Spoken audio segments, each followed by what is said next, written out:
It now gives me great pleasure to introduce the chair of the Judiciary Committee in the Senate, and a woman who is determined to get this done, and a good friend of mine, Senator Aaron Lynch Prada.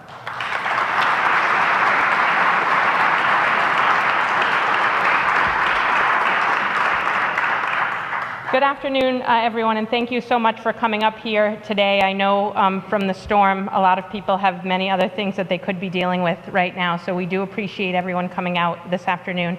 I want to thank the governor for being here and being a partner in not only this legislation, but in a lot of legislation.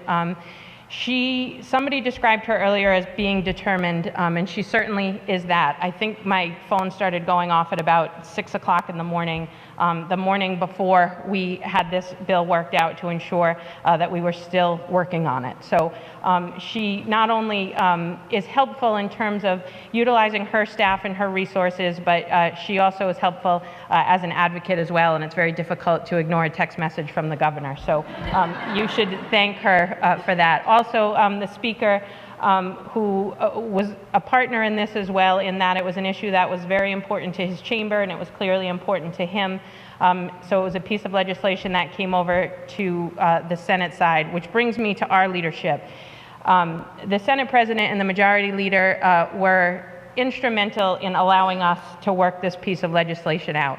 While everyone will say that this is common sense legislation, there are advocates on both sides which make it obvious that while it's a common sense issue, the devil, as always, is in the details. And if it were easy, we would have passed this, not only 10 years ago, but in January at the beginning of the session. And we took a lot of time to try and make sure that we got it right and that we got the language to a place where it would work. And I think that that's the biggest issue. So as the speaker pointed out, we have law enforcement here.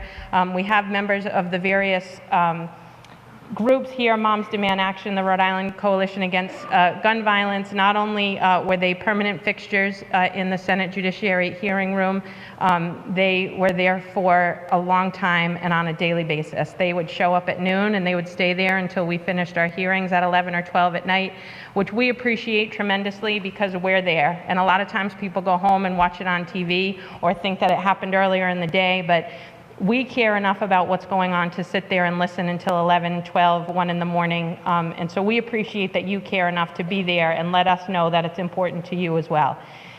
This piece of legislation, again, while it was collaborative, toward the end, I appreciate the fact that the different groups trusted us enough to work on it. I see Georgina back here, and I know Nick Heeman was there until very, very late in the night.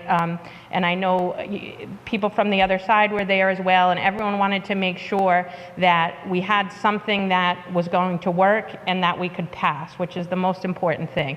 We could always find a piece of legislation that will work, but it's not going to do a lot of good if it doesn't pass. So people were instrumental in allowing that. Senator Metz does not like praise and will not accept the fact that this, in a great majority, is due to him, but it was due to him because of his demeanor. He's not aggressive. He was not, while he too was a fixture in my office, he did it in a very nice way and always just asked me to keep thinking about it and to keep working on it.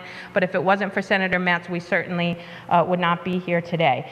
Our staff as well stayed with us until early in the morning to try and make sure that we got this done, and we did. Our entire chamber, almost our entire chamber, was supportive of this legislation, and that is not an easy task when there's issues relating to guns. It's not the domestic violence piece, and I don't think anybody agrees with domestic violence or thinks that it doesn't exist, but it was, the other piece where people had certain arguments as to their property rights and those types of things. So that was what we had to work so hard on. So I was going to try not to talk very much, but when I get nervous, I have a habit of going on and on and on. So thank you for being here, and we appreciate everybody's advocacy and being here to watch the governor get us over the finish line. Thank you.